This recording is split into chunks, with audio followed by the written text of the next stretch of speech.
Hey everybody, I just wanted to talk to you about something important and personal today. Um, so, let's see, it's been one day. Um, so a week and a day ago, I went to the doctor's office, the gynecologist, for the first time in almost 4 years, since my daughter's almost 4 years old. The doctor I saw when I had my daughter did not do a prenatal or postnatal pap smear. So that means that I hadn't seen a doctor because I had weird insurance off and on, and I was actually really hella irresponsible. Okay, let me start with this. I like to talk myself up, but I was just a complete dipshit idiot. I had not seen a doctor since I had my older daughter, who is now almost 13, and had a pap smear. So that's hella bad. So I went to my new doctor, now that I have insurance, and they found like a spot on my cervix that was weird looking, and the doctor thought it looked like precancerous changes, and this was last week. So they took a biopsy and they did a pap smear, and I had to wait an entire week, and the first 2 days I was fine. And then I did another dipshit thing, and I went on the internet and Googled precancerous changes and this and that. Now, my doctor saw this with her naked eye, so there was no colposcopy or anything like that, or, results from pap smear. This was clearly visible. And what I read on the internet was that clearly visible means you've passed the early stages of cervical cancer and you have like later stages, and stage 4 is considered untreatable. So then I went down the rabbit hole and I started looking at just all the horrible things that I could expect if I had to be treated, if I could even be treated.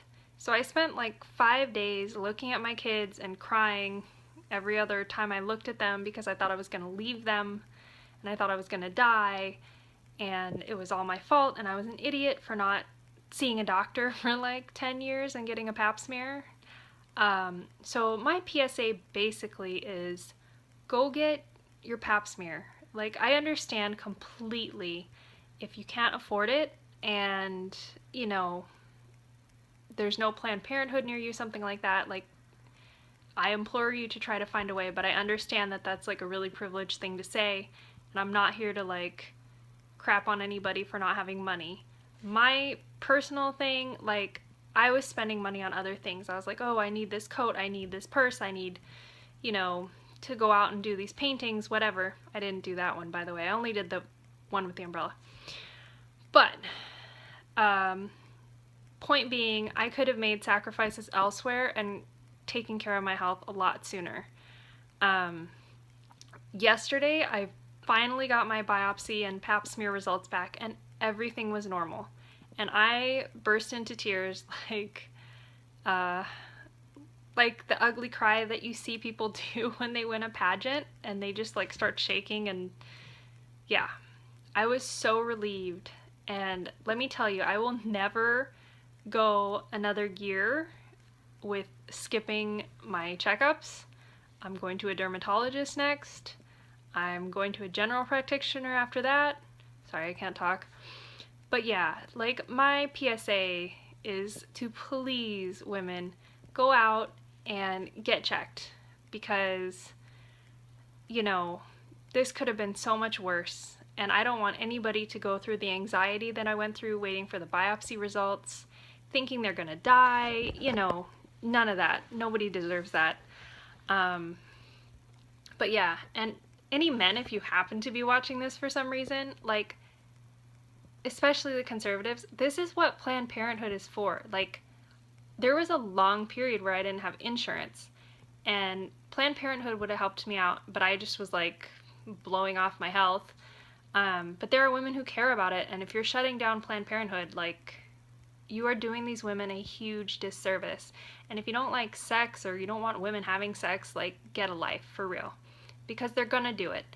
And that's another thing. Like, I know some people, mostly idiots, think that the Gardasil shots, which protect against HPV, are going to encourage people to have sex. It's not. Like, I'm sorry, your kids are gonna have sex regardless. Like, I don't care if you raised them Christian and you're like, oh no, like I told them about hell and blah blah blah. Like, look, I grew up in a Christian household. I was out there fucking in college, which is when I got this HPV, and everything seems to be normal now. And yeah, like definitely protect yourself with condoms, but keep in mind that condoms do not fully protect against HPV because it's in your skin. It's not a bodily fluid disease like some of the other ones. So yeah, get your Gardasil shot, or get your children, your girls, their Gardasil shots. Wear condoms. And if you do have HPV, try not to stress. The thing about HPV is that they say your body can clear it. I've also read that your body actually, it goes dormant in your body, and then in periods of illness or stress, it can come back. Like I read about people who got the flu, and after a bunch of clean reads, like that's when it popped up again, whatever. So like, eat your vegetables, take your vitamins, get enough sleep, hydrate, you know, de-stress if you've already had an HPV diagnosis, because you don't want that to progress into something and allow your cells to be vulnerable for things like cervical cancer, which is what I thought I was going to die from.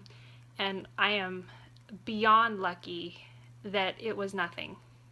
So please, if I can get one person to go out and spare themselves from like the panic that was waking me up in the middle of the night thinking I was gonna die, thinking I was gonna miss my kids' milestones, like please go out, please get checked, please be safe. Don't date guys who are sponsored by Dreg skateboards, and that's all I'll say about that. But yeah, like, please, I implore you, like, go out. This is so important. Nothing is more important than your life and your health. If you don't have your health, like, you seriously don't have much. But yeah, I'm making this video and being so open because this week waiting for biopsy results was such a terrible experience for me, and I am just so lucky that nothing happened in those 10 years or 13 years or whatever it was that I didn't get checked. That was super stupid and irresponsible, which is why I'm trying to you know, keep other people from doing that. So thank you for watching, and please, like, if this inspired you at all, make an appointment tomorrow. Thank you.